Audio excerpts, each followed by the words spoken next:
हरे कृष्णा। देव उठनी एकादशी व्रत कथा। देव उठनी एकादशी का व्रत काफ़ी महत्वपूर्ण और फलदायक माना जाता है।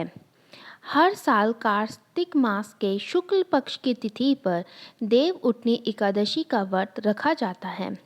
मान्यता है कि इस दिन भगवान श्री हरि विष्णु अपनी योग निद्रा से जाग जाते हैं। इस साल 12 नवंबर 2024 के दिन देव उठनी एकादशी का व्रत रखा जाएगा। वहीं एकादशी का व्रत बिना कथा का पाठ किए अधूरा माना जाता है। देव उठनी एकादशी व्रत कथा का पूरी श्रद्धा से पाठ करने पर व्रत के पूर्ण फल की प्राप्ति होती है। आइए चलते हैं देव उठनी एकादशी व्रत कथा है क्या। एक राज्य में सभी लोग देव उठनी एकादशी का व्रत रखते थे। प्रजा तथा नौकर चाकरों से लेकर पशुओं तक को एकादशी के दिन अन्न नहीं दिया जाता था। एक दिन किसी दूसरे राज्य का एक व्यक्ति राजा के पास आकर बोला, महाराज कृपया करके मुझे नौकरी पे रख लें।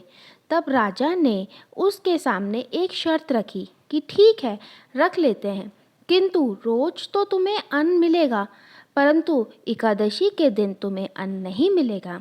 उस व्यक्ति ने उस समय हाँ कर ली, पर एकादशी के दिन जब उसे फलाहार दिया गया तो वह राजा के सामने जाकर गिड़गिड़ाने लगा, हे महाराज मेरा इससे पेट नहीं भरेगा, मैं भूखा ही मर जाऊंगा, मुझे अन्न दे। राजा ने उससे शर्त की बात याद दिलाई, पर वह अन्न छोड़ने को राजी नहीं हुआ। तब राजा ने उसे आटा, दाल, चावल आदि सामग्रियां दी और उसे बोला कि तुम आज के दिन किसी और राज्य में जाकर इस अन्न को ग्रहण कर सकते हो।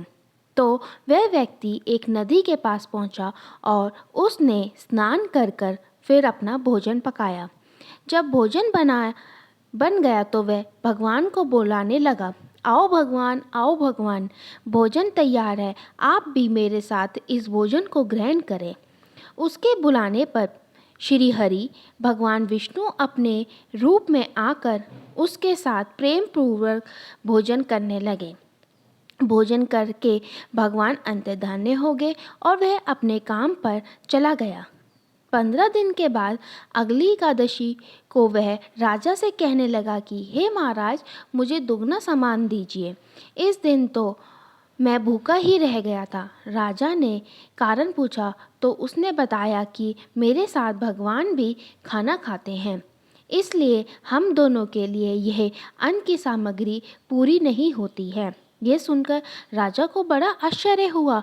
वह बोले, मैं मन नहीं सकता कि भगवान तुम्हारे साथ खाना खाते हैं।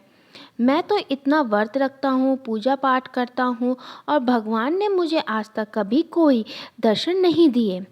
राजा की बात सुनकर वह बोला, हे महाराज यदि आपको विश्वास नहीं है तो आप मेरे साथ चलकर देख लीजिए। राजा एक पेड़ के पीछे छुपकर बैठ गया। उस व्यक्ति ने भोजन बनाया तथा भगवान को शाम तक पुकारता रहा, आओ भगवान, आओ भगवान, आओ भगवान, परंतु भगवान ना आए। अंत में उसने कहा, हे भगवान यदि आप नहीं आए तो मैं नदी में कूदकर अपने प्राण त्याग दूंगा। भगवान फिर भी नहीं आए। तब वह अपने प्राण त्यागने के लिए नदी की तरफ आगे बढ़ा। जब उसने अपने प्राण त्यागने का दंड निर्णय कर लिया तो भगवान शीघ्र ही प्रकट होकर बोले, अरे रुक, और साथ में बैठकर भोजन करने लगे। खा पीकर वह अपने विमान में बैठा अपने साथ ले गए। यह देख राजा ने सोचा कि व्रत उपवास से तब तक कोई फल नहीं होता जब तक मन में श्रद्धा न हो। इससे राजा को ज्ञान मिला कि वह भी मन से व्रत और उपवास करने लगा और अंत में स्वर्ग को प्राप्ति हुई। बोलिए राधे राधे।